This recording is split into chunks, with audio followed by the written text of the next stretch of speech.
Olá, meus amigos do canal G. Vital, mais um vídeo aí para o nosso crescimento. Bom, gente, eu queria hoje falar sobre a sexta-feira 13 e o suposto azar que esse dia traz para nós. Todo mundo sabe que a última sexta-feira agora, hoje é dia 17, que eu já estou na madrugada de segunda para terça, né? Me recuperando dessa enfermidade que não começou numa sexta-feira 13. Mas sexta-feira passada foi sexta-feira 13.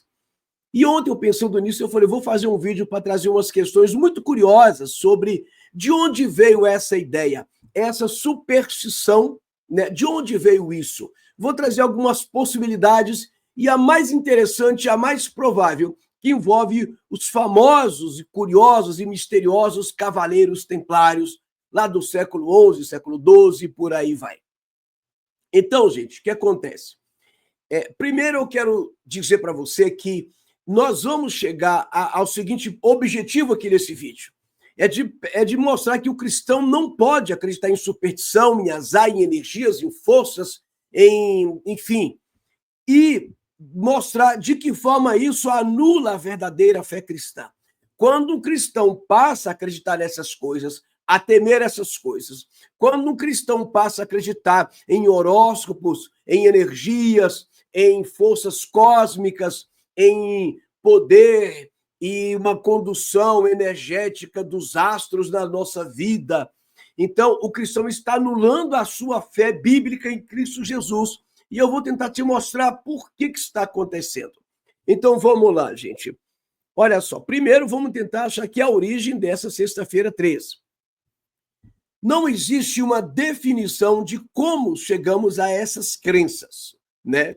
Mas vamos pegar aqui algumas hipóteses e eu vou chegar na mais provável. Uma das hipóteses é que o número 13 e a sexta-feira está relacionada à questão do número 12. Então, por exemplo, há uma lenda nórdica, né, dos países nórdicos, que diz que o deus Odin, ele fez um grande banquete e convidou 12 deuses, 12 divindades para estar nesse banquete. Então, 12 mais Odin dava 13. O que acontece é que o deus Loki, é o deus da trapaça, da mentira, ele não foi convidado. Então, ele ficou muito indignado, ele foi a esse banquete e ele matou um dos convidados. Então, terminou numa tragédia. Então, uma reunião com 13 pessoas, né, acabou terminando em tragédia. Mas não foi uma sexta-feira. Então, qual a relação da sexta-feira? Uma questão também interessante são os 12 deuses do Olimpo, né? Esses 12 deuses já é da segunda geração dos deuses gregos, e esses 12 deuses se reuniam ali, né, no Monte Olimpo, e, ou seja, isso representava uma perfeição. Então, aquilo que é 12 representa uma perfeição, então 13 já começa a ser um número da imperfeição, um número impróprio. Então, mas vamos tentar aproximar mais isso aí. Então, por exemplo, uma hipótese também para isso, eu acho que todas elas acabam tendo alguma participação nessa construção dessa superstição, né? Todas acabam contribuindo, é que é a relação que existe o 12, o 13, na verdade, com Jesus Cristo. Porque Jesus Cristo, na noite que foi traído, ele celebrou a ceia do Senhor. E estava ali 12 discípulos, porque Judas estava junto, 12 discípulos, e Jesus Cristo que dá 13, que completa o número 13. Então, Jesus Cristo, ele celebra a ceia, ele vai ali para o Monte das Oliveiras, e lá ele é preso, lá no Getsêmani, no Jardim do Getsêmani, ele é preso. Ele é preso e ele passa assim na noite de sexta-feira, a madrugada de sexta, torturado, porque isso acontece na madrugada de quinta para sexta. Então, Jesus é preso naquela madrugada de sexta-feira, aquele grupo que estava reunido ali de 13 pessoas, e ele é preso, é torturado a madrugada inteira e é crucificado na sexta-feira por volta de meio-dia e morre ali às 3 da tarde. Então, aí há uma associação dos 12 discípulos mais Jesus, que dá 13, com a morte, na verdade, a tortura dele na sexta-feira. Então, há uma relação do 13 com a sexta. Mas A hipótese mais provável, né, que você lê muito isso, quando você pesquisa a história dos Templários, ou da própria Sexta-feira 13, é que a Sexta-feira 13 está associada com a Ordem dos Templários. Curioso é que, vou te explicar aqui, a Ordem dos Templários era uma ordem católica militar, era uma ordem oficializada pelo Papa, era um prelado ali do Papa, né, do catolicismo. Então, o que acontece? Essa Ordem dos Templários ela se tornou uma ordem muito importante e muito rica. E, gente, é tão bom a gente conhecer essas coisas, porque isso abre nossa mente para uma série de coisas. Porque quando você fala de Sexta-feira 13, de Azar, quando você fala de Ordem dos Templários, isso envolve toda a história da Igreja Católica. E eu acredito aqui piamente que a Ordem dos Templários ela se metamorfoseou na Ordem dos Jesuítas para se vingar da própria Igreja Católica. Você vai dizer, ué, mas como que eles querem se vingar da Igreja Católica se eles são católicos? Aí teríamos que entrar em várias questões envolvendo a Ordem dos Jesuítas. Mas vamos voltar aqui aos Templários e à Sexta-feira 13. Olha só, gente. A Ordem dos Templários foi uma ordem criada. E aí começa a superstição, que já existia. Por quê? Porque quando o imperador romano ele adota o cristianismo, automaticamente o cristianismo ele absorveu parte daquela cultura pagã de Roma. E ela teve que cristianizar essa cultura. Não dava para você. As pessoas não se converteram dentro daquele processo bíblico do arrependimento de pecados. Eu me arrependo dos meus pecados, que a palavra arrependimento significa metanoia, então eu mudo arrependimento é metanoia, que significa mudança de mentalidade, uma transformação da mentalidade. Então não houve um processo de metanoia, de mudança de mentalidade, de arrependimento de pecados e uma conversão a Jesus Cristo como Senhor e Salvador, compreendendo ali o que é uma conversão, a ideia de pecado, arrependimento, santificação. O que houve foi o seguinte, o império agora é cristão, então se o rei agora, que faz parte do império, se ele domina uma região e então aquele rei é cristão, nós agora somos cristãos. Vamos passar por um processo de adesão àquela nova fé e ali nos convertemos. E muitos na força, muitos que não se convertiam morriam nas guerras, né? Existiam aí, bom, isso aí a história relata. Então o que acontece? Havia ali os templários, eles foram uma ordem militar que cresceram, que surgiram nesse contexto ali do século XI para o século XII, e então essa ordem militar tinha por missão proteger os cristãos que queriam peregrinar de qualquer ponto ali da Europa, ou até da Ásia, enfim, de qualquer lugar, eles faziam uma peregrinação até Jerusalém, a Terra Santa. E aí já começa o misticismo, que envolve a Ordem dos Templários. Por quê? Porque havia ideias naquele período de que a Terra era santa, de que milagres poderiam acontecer ali. Havia a venda de relíquias sagradas, que eram objetos pertencentes a santos, a mártires, a apóstolos, a pedaços da cruz de Cristo. E tudo que envolvia a vida e o ministério de Cristo, todos aqueles objetos, inclusive aquela terra, aquilo passou a ser visto com um olhar místico. Então, muitos cristãos peregrinavam a Jerusalém e havia muitos perigos durante o caminho, né? Perigos de assaltos, principalmente. Então, haviam ordens militares, que até hoje existem na Igreja Católica, que são oriundas desse período, e essa ordem militar tinha por missão proteger esses cristãos, né? Nessas peregrinações até a Cidade Santa. O que acontece é que essa ordem trabalhou também nas cruzadas. Para quê? Para tomar Jerusalém das mãos dos muçulmanos. E havia um rei naquele período lá em Jerusalém, e esse rei, eu não me lembro se foi Balduíno, se foi no tempo dele que isso aconteceu, mas havia um rei ali que deu um local de morada para os cavaleiros se estabelecerem, e esse local que eles moravam ali, que eles ficavam, era justamente ao lado do muro do templo. Então, esse local, por causa desse local ao lado do templo, esses cavaleiros passaram a ser chamados de Ordem dos Cavaleiros do Templo. Então, eram os cavaleiros templários porque eles guardavam o templo. E a história mostra que quando eles tiveram contato com o templo, eles descobriram ali certos mistérios. E então eles descobriram uma outra versão do cristianismo. Isso aí você lê em qualquer livro esotérico, em qualquer livro de ordens secretas, você vê a própria história dos cavaleiros templários. E o que acontece?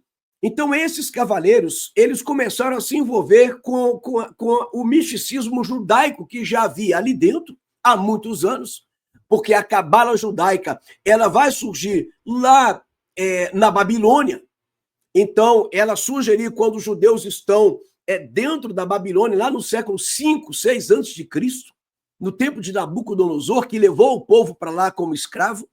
Então, há todo um misticismo que envolve o Templo de Salomão, que envolvia ali muitos judeus. E os cavaleiros templários acabaram se misturando com tudo isso, fora aquilo que já havia dentro da própria cultura romana, que tinha abraçado ali o cristianismo. Então, vejam bem, esses cavaleiros templários, como eles tinham a missão de proteger esses peregrinos até o templo, nessas viagens, eles criaram um sistema de segurança que se transformou no sistema bancário de hoje. Olha que curioso. Então, por exemplo, os peregrinos que queriam sair, um exemplo, da Espanha para Jerusalém. Então, havia uma base templária, por exemplo, na Espanha. E aí, eles, para viajar com dinheiro, era perigoso, no caminho, assaltos e tudo mais. Então, os templários criaram um sistema bancário, já que funcionava naquele período, claro que de uma forma bem arcaica. Então, por exemplo, o peregrino deixava os seus valores, o seu dinheiro ali numa base templária, na Espanha, eles pegavam uma espécie de nota, né, um recibo de crédito, dizendo que eles tinham ali aquele valor depositado, e eles podiam resgatar isso em outra base templária. É claro que eles pagavam ali uma quantia, como se fosse um juro, uma taxa para os templários para isso. Então, os templários eles começaram a ganhar dinheiro em cima disso aí, se tornaram um grupo muito organizado, muito poderoso, e esse grupo começou a prestar serviços para os reis católicos daquela época, nas guerras, nas cruzadas, nas conquistas de terras, e por aí vai. Então, é claro que nessas peregrinações não era só a questão do depósito para a retirada. Então, havia também, em todo esse trajeto, alojamentos, lugares aonde o povo parava para se cuidar, para dormir, para descansar, para lanchar. Então, é como acontece hoje. Se você pegar qualquer local que tenha uma peregrinação, qualquer lugar do Brasil, de qualquer religião, você vai encontrar ali que naquele lugar da peregrinação, você vai ter um comércio. Você vai ter vendas de vários objetos, de livros, de bíblias, de relíquias, de imagens, de lembrancinhas, de um monte de coisa. Fora o que você pagava ali também de ofertas, de dízimo para aquela igreja. Então você tinha um sistema ali que se transformou num comércio. E tudo isso, juntando tudo isso, isso deu muitos lucros. Os templários se tornaram uma ordem banqueira, praticamente. Mas ali havia uma mistura ali com a questão do judaísmo, que eu não vou entrar nisso aqui agora, mas nós vamos trabalhar isso em outros vídeos. Nós vamos perceber claramente, né, os rituais judaicos dentro da ordem do templo, dentro do próprio catolicismo romano, e você vai, inclusive, ver que esses templários... Assim, deixa eu chegar na sexta-feira 13. O que acontece? Senão eu acabo esquecendo. Então, no século, final do século XIII, ali 1200 e quase 1300, o rei Filipe da França, ele começou a ter um embate com os templários. E aí, o que acontece? Ele resolve se aliar ao Papa Clemente V, isso, Papa Clemente V, e eles vão, então, fazer ali uma espécie de traição aos templários, porque os templários eram católicos. E aí há uma divergência entre historiadores. Mas o que se diz é o seguinte, é que Filipe o Belo, Filipe IV, que era o rei da França, que era um rei católico, ele vai ter um embate com os templários. Há quem diga que ele devia aos templários porque os templários também financiavam os reis, eles tinham esse poder financeiro de financiar os reis. Era uma ordem rica, inquestionavelmente. Então ele financiava os reis. Obviamente, se ele financia, ele tem influência, obviamente, sobre os reis. Então, dizem que o rei Filipe Belo, ele queria tomar, ele cresceu o olho em cima da riqueza e do poder dos templários. Mas os templários também intimidavam muitos reis pelo seu poder financeiro e militar. Assim como os jesuítas, muitos reis católicos temiam os jesuítas, a ponto de que eles foram proibidos em vários países, proibidos inclusive por reis católicos. Então, o que acontece? Filipe o Belo, ele se une com o Papa Clemente V. O Papa Clemente V, ele estava responsável ali, incumbido pelo rei, inclusive muitos ali chamam ele de covarde. O que acontece é que naquele tempo já havia uma divisão entre os católicos da Itália e os católicos da França. Já existia uma divisão ali do próprio papado, que eu vou mostrar isso ainda em um vídeo próximo. Eu falo isso aqui por quê? Porque quando fala assim, Lutero dividiu a igreja, não, isso não é verdade. Não é verdade. Houve dezenas de divisões graves dentro da igreja católica. Dezenas, centenas de divisões. Então essa entre papas, por exemplo, foi um. E eu vou mostrar isso. Então o Papa Clemente V, que nesse período estava praticamente debaixo da autoridade do rei da França e não mais dos monarcas da Itália, como era um costume, uma tradição. Então, o rei da França, ele resolve perseguir os templários. E então ele arma uma traição. E os templários, o Papa, ele estava responsável por articular ali, junto com a Inquisição, uma investigação para provar que eles eram hereges, que eles eram isso, que eles eram aquilo, que eles eram satanistas e tudo mais, que havia misticismo, havia. Porque o esoterismo medieval, ele estava dentro do catolicismo, e isso é fato, isso é fato. Tanto é que hoje acusam Lutero de ser esqueci agora o nome que dá, mas é uma questão esotérica. Lutero era um místico, mas lembre-se que Lutero era católico. Ele não aprendeu o misticismo depois. Ele já praticava, se é que praticava, né? Assim como nós vamos ver o próprio São Bernardo de Claraval, né? Que foi aquele que criou, vamos dizer, as normas para os templários. Então, o misticismo era uma coisa comum ali dentro. Então, vamos lá. Então, o rei, junto com o Papa estava incumbido de provar que eles eram hereges para que tivesse uma força, para que o rei mandasse persegui-los. Então, o Papa acabou dizendo que eles eram esse monte de coisa.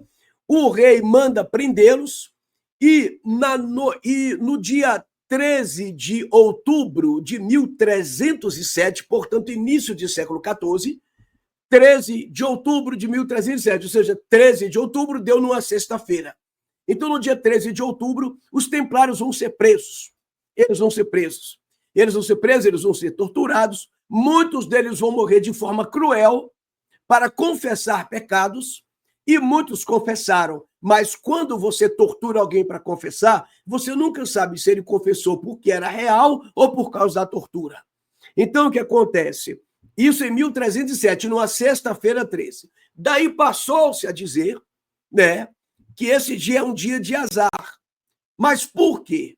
Além da prisão dos templários, aconteceu um fato muito curioso, porque eles não morreram em 1307, eles não morreram nessa sexta-feira 13, quer dizer, alguns morreram. Mas o líder da ordem, que era o Jacques de Molay, que era o grão-mestre da ordem dos templários, Jacques de Molay. Agora observa, curioso. Jacques de Molay, ele era um católico da ordem dos templários. Mas existe na maçonaria uma ordem de Molay. A ordem de Molay, que é uma homenagem a Jacques de Molay, é uma ordem que reúne a juventude maçônica. Salvo engano, você pode entrar lá, eu não me lembro agora de cabeça, mas salvo engano, parece que é dos 16 até 23 ou até 26 anos. Tem um limite para você entrar e para você ficar. Você tem que sair num determinado período. Então, essa ordem, ela abrange a juventude, né? Ela treina, ela recebe, ela é composta por jovens da maçonaria que, dentro desse período de idade da juventude. Então, é a ordem de Molay. Porque os cavaleiros templários, aí há uma diversidade de informações, que eles foram para Portugal, ajudaram a criar a nação de Portugal. Isso é histórico, tá? Isso aí você pode estudar na história de Portugal. Os templários, eles ajudaram na construção do Estado de Portugal, do Reino de Portugal. Os templários estão envolvidos com o misticismo ali, da Escócia, da Irlanda, da Inglaterra, de onde surge a maçonaria. Os templários estão envolvidos também na fundação de muitas ordens maçônicas. Então, o que acontece? Há uma curiosidade nisso aí tudo, que é o seguinte: eles são presos na sexta-feira 13 do ano de 1307, mas o líder da ordem ele vai morrer somente em 1314, 7 anos depois, no dia 18 de março. E a história conta que ele morreu, a Igreja Católica mandou queimá-lo, juntamente com o rei Filipe o Belo, que era católico, mandou queimá-lo numa estaca, numa fogueira. Então ele morreu queimado numa fogueira. Mas conta a história que antes dele morrer, ele lançou uma maldição, uma espécie de maldição. E ele disse o seguinte, que ele convocava, eu deveria ter pegado essa maldição para ler aqui para vocês, mas eu confesso que eu me esqueci. Mas resumindo é o seguinte, ele lançou a maldição dizendo: olha, dentro de um ano eu convoco o rei e o papa para prestarem contas diante de Deus. Olha só, Jacques de Molay conta-se essa história, não sei se é real ou não, de que ele lançou essa maldição, que estava convocando o papa e o rei para dentro de um ano estarem presentes diante de Deus para serem julgados pelo que eles estavam fazendo. E o curioso é que conta a história que, de fato, o Papa morreu menos de um ano depois com uma doença e o rei Filipe o Belo ele morreu de um derrame durante uma caçada. Então, cumpre-se ali a maldição lançada por Jacques de Molay. Então, juntando tudo isso, né, associando que ele foi preso numa sexta-feira 13, os Cavaleiros Templários, e juntando essa ideia da maldição, passou-se a acreditar que há uma questão mística na sexta-feira 13. Há um certo dia de azar. Então, o que acontece, gente? Mas o que eu quero dizer para vocês como cristão agora? É lícito um cristão acreditar em azar? O cristão deve acreditar em sortes, em energias, nisso tudo? Não. A Bíblia não ensina isso, muito pelo contrário. Deixa eu dizer aqui 2 coisas que acreditar nisso implica na nossa fé bíblica. Primeiro é que isso anula a nossa relação filial com Deus. O que é isso? A Bíblia ensina claramente que Deus é o nosso Pai. Nós não acreditamos em uma divindade suprema que dele emanou a natureza, não. Nós acreditamos num Deus que criou a natureza. Eu já disse para vocês que praticamente todas que os nossos líderes globalistas, todos eles seguem linhas espiritualistas, tradições espirituais, que são místicas, que acreditam numa divindade suprema que dele emanou a criação. Então, criatura e criador meio que se misturam. Então, a energia, a força que há no criador, ela foi replicada na criatura.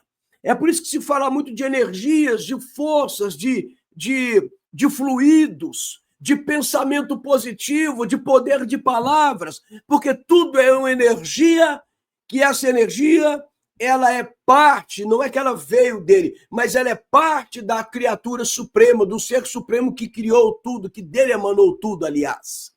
Nós acreditamos que há um Deus que criou a partir do nada. Um Deus que disse, haja luz, haja terra, haja água, haja firmamento, haja sol, haja lua. Ele disse, haja e houve. É uma criação a partir do nada. Então, vejam bem, o que isso significa para nós? Que há um Deus pessoal. Eu não vou entrar aqui no sentido de pessoa, mas porque teríamos que entrar no conceito de pessoa para dizer Deus é uma pessoa.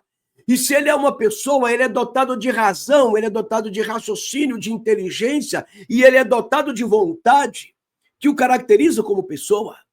Então, Deus é um pai, e aí Jesus Cristo vem e te ensina a orar a Deus como pai, e dizer Pai Nosso. Gente, isso tem muito sentido na Bíblia Sagrada, isso é um ensino doutrinário bíblico. Quando você fala, por isso que eu falo que as pessoas acreditam nessas coisas, estão trocando o ser simbolizado do Antigo Testamento, que era simbolizado, estamos trocando Deus, que era simbolizado no Antigo Testamento, de diversas formas ele era simbolizado, estamos trocando pelo símbolo. Mas a simbologia, ela se encerra em Cristo.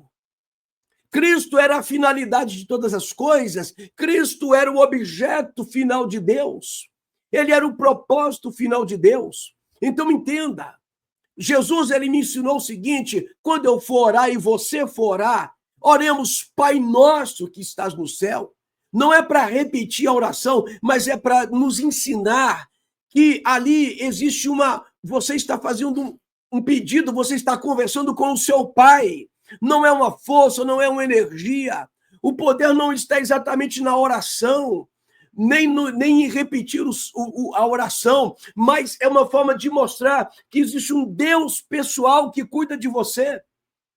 E as coisas que acontecem na sua vida não é fruto do azar ou da sorte, não é fruto de energias que conspiram, não é fruto de uma sintonia sua com a natureza, mas é fruto de um Deus que olha por você, que vela por você e que ouve você. Sem perceber, de forma sutil, Satanás tem inserido essas doutrinas que vão anulando aos poucos a sua relação pessoal, filial, essa relação familiar que você deveria ter com o teu Pai, que está no céu. Então, gente, entenda uma coisa. O segundo ponto que acreditar nessas coisas implica é que nós estamos tirando a responsabilidade do ser humano, a responsabilidade das suas ações. Porque a Bíblia me ensina que aquilo que nós plantarmos, Paulo disse, não vos enganeis. Gálatas 6, versículo 7, não vos enganeis, de Deus não se zomba, pois tudo que o homem plantar, ele também ceifará. Zombar de Deus significa desprezar aquilo que ele fez. E crer em azar ou sorte é uma forma de zombar de um Deus que disse, olha, você é meu filho, eu quero te chamar por filho. Eu quero cuidar de você como um pai.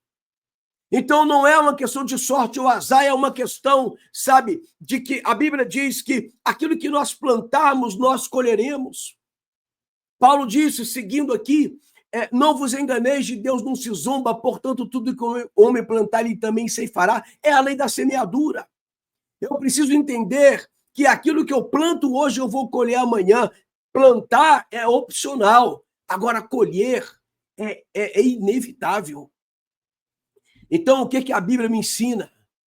Que eu planejo o meu futuro, que eu revejo o que eu estou construindo hoje, que eu revejo os meus relacionamentos, que eu planeje o meu namoro, o meu noivado, o meu casamento, que eu planeje a minha vida financeira, que eu planeje a minha família, que eu planeje o meu futuro emprego, que eu planeje o meu ministério espiritual, porque aquilo que eu plantar hoje eu vou colher amanhã. Então a Bíblia me ensina a ter responsabilidade com as minhas ações. Gente, eu queria me aprofundar nisso, porque isso nos ajuda até psicologicamente. Buscarmos aonde foi que nós plantamos aquilo que hoje é trauma, aquilo que hoje é complexo, aquilo que hoje é depressão, aquilo que hoje é angústia. Às vezes, é necessário que eu volte atrás e pense o que foi que eu plantei. Como a Bíblia é perfeita. Então, meus irmãos, entenda uma coisa. Eu quero dizer para você que quando a gente acredita que eu vou jogar um sal grosso, eu vou acender uma vela, eu vou fazer sei lá o quê, a própria igreja evangélica, eu não falo aqui só de católico, não. Eu aponto os erros do catolicismo para alertar você, católico, como eu aponto os absurdos que a igreja evangélica tem feito. Vamos em Israel buscar a água santa de Israel, vamos em Israel buscar o terra do monte sei lá da onde, vamos passar o manto verde aqui na igreja, o manto vermelho, vamos buscar o óleo ungido, não sei o quê, não sei o quê. Gente, entenda uma coisa, se você está em Cristo, você está em alguém que é a luz do mundo. A Bíblia diz que a luz de Deus, que Jesus era a luz que ilumina o mundo, mas os homens amaram mais as trevas do que a luz. Então Jesus é a luz, para que eu preciso de vela? Se a minha vida está em Cristo, que é a luz, para que vela para iluminar meu caminho? É onde nós reduzimos a importância de Cristo. Nós reduzimos a importância da obra que ele fez. É isso que eu tento passar para as pessoas. Para mostrar, não é uma crítica à fé de ninguém, mas é mostrar que a Bíblia me mostra isso. O apóstolo Paulo disse isso. Se nós estudássemos verdadeiramente a Bíblia para entender quem é Jesus Cristo, qual é o papel dele, por que Deus mandou ele, por que ele é o verbo que se fez carne, é porque Deus queria manifestar o seu amor e o seu poder, e tudo isso reside na pessoa de Jesus Cristo. Paulo, quando escreveu aos Colossenses, ele vai dizer que em Jesus habita, olha só, habita corporalmente toda a plenitude da divindade. Então, toda a plenitude da divindade está em Jesus Cristo, mas nós estamos enchendo a nossa vida de tantas coisas que Jesus se tornou uma coisa obsoleta. Ah, todo mundo respeita, claro que respeita, todo mundo acredita, claro que acredita, mas não vive como a Bíblia ensina. Ele é o caminho, ele é a verdade, ele é a vida. Se eu estou nesse caminho, eu não preciso de absolutamente mais nada. É por isso que ele disse, eu sou a verdade. Perceba, a verdade de Deus está na pessoa de Cristo, habita corporalmente nele de forma plena. Por isso que Paulo disse, vindo a plenitude dos tempos, é pleno. Infelizmente, muitas igrejas têm nos feito voltar à lei, voltar às tradições, voltar aos rituais, que na verdade eram apenas sombra daquilo que viria, era uma sombra de Cristo. Eu estou aqui na minha frente com alguma iluminação. A Bíblia diz que as coisas do passado eram sombra daquilo que viria. Mas o que é pleno já veio, o que é Jesus. Eu não preciso mais das sombras, eu não preciso mais dos rituais, eu não preciso mais das tradições, eu não preciso mais de guardar isso ou aquilo, como Paulo disse, ninguém vos engane. Porque essas coisas, Paulo vai dizer, essas tradições, dias, festas, anos, celebrações, ela tem algum valor moral, mas não tem poder de nos salvar. Por isso estejamos em Cristo, que é a plenitude de tudo. Então, falando aqui da iluminação, quando a Bíblia diz que é sombra, é no seguinte sentido.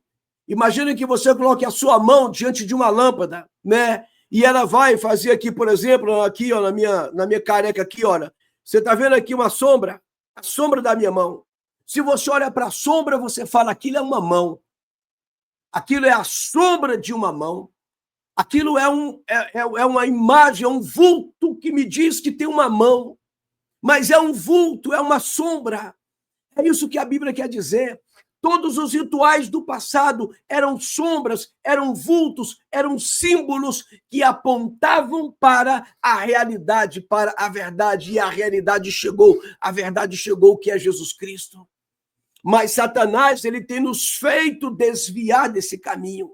Criado um monte de coisa que tem aparência de fé, mas está anulando a verdadeira relação que nós devemos ter com o Pai através do Filho. Porque quem vê a mim, vê o Pai, foi o que ele disse. Aquele que me segue terá a luz da vida. Eu não preciso de outras coisas. Então, gente, entenda. Parece bobagem, eu acredito em sorte, acredito em azar. Ah, na minha igreja a gente está ali acendendo uma vela, na nossa igreja nós estamos ali trazendo um sal grosso, estamos mergulhando 7 vezes não sei aonde, estamos nos enchendo de óleo não sei da onde, estamos trazendo a terra e vendendo em saquinho, estamos vendendo sei lá o quê. Gente, entenda uma coisa, você está diminuindo o poder de Cristo na tua vida. Você está trocando a plenitude que há em Jesus Cristo por coisas secundárias, perecíveis, que não têm poder em si mesma. A fé que nós temos em Cristo não precisa ser materializada, porque Deus já se materializou quando o Verbo se fez carne. O que eu preciso é viver essa fé através do arrependimento de pecado, de uma transformação de vida, de entregar minha vida a Cristo, conhecer a verdade do Evangelho. E por falar em verdade do Evangelho, deixa eu tentar tirar da sua cabeça mais uma heresia que está no meio das igrejas evangélicas. é mais uma superstição. Tudo isso é superstição. São pastores que agora inventaram de nos orientar.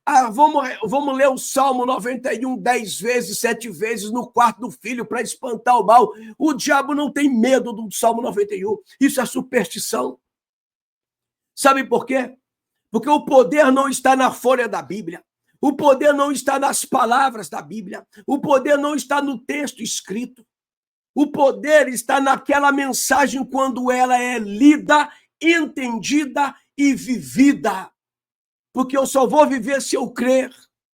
O Salmo 91 não é um amuleto, não é um objeto que eu vou repetir, porque o diabo não está nem... Repita 10, 20, 30, 50, 1000 vezes que não vai resolver nada.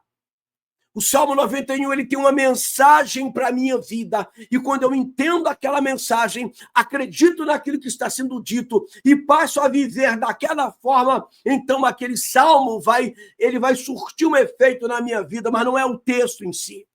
Por exemplo, como é que o salmo começa? Aquele que habita no esconderijo do Altíssimo, à sombra do Onipotente descansará. Só o primeiro versículo. Poderíamos mostrar, vale para todo o restante. O que esse texto está me dizendo? Que existe um descanso, uma tranquilidade, uma paz. Uma paz. Aonde está esse descanso? Está na sombra do Altíssimo, para aquele que está debaixo do Altíssimo. Aquele que está debaixo, ele vai receber. Ali debaixo dele tem esse descanso. Então, o que eu preciso? Habitar.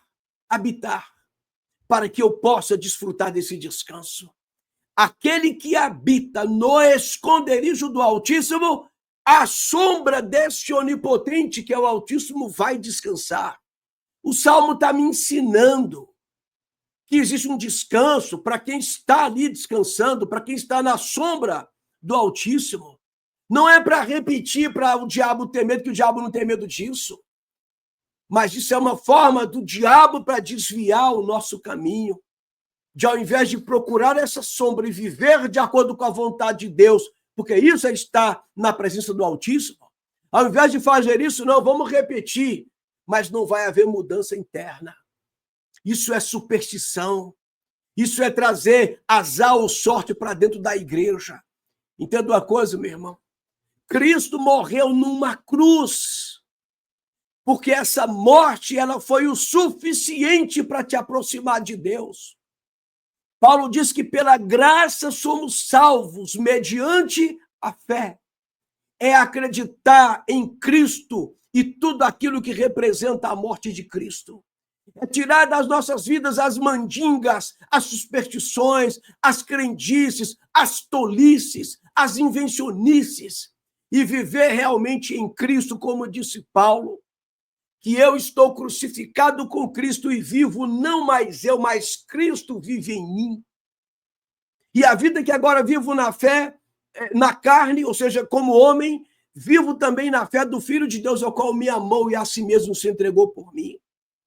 Paulo também disse, aquele que está em Cristo, nova criatura é. As coisas velhas se passaram e eis que tudo se fez novo. É nova vida, é novo nascimento, é uma nova história. Eu não preciso de mais nada para ter Deus, para alcançar o milagre de Deus, para alcançar a bênção de Deus, para alcançar a paz que está debaixo, que está na sombra do Altíssimo. Eu preciso habitar lá, no esconderijo do Altíssimo. Não é ler o Salmo 91 apenas e nem repeti-lo. Tudo isso é crendice, tudo isso é superstição que estão trazendo para dentro da igreja. É isso, meus irmãos. Espero que tenha sido útil. Que Deus abençoe a todos.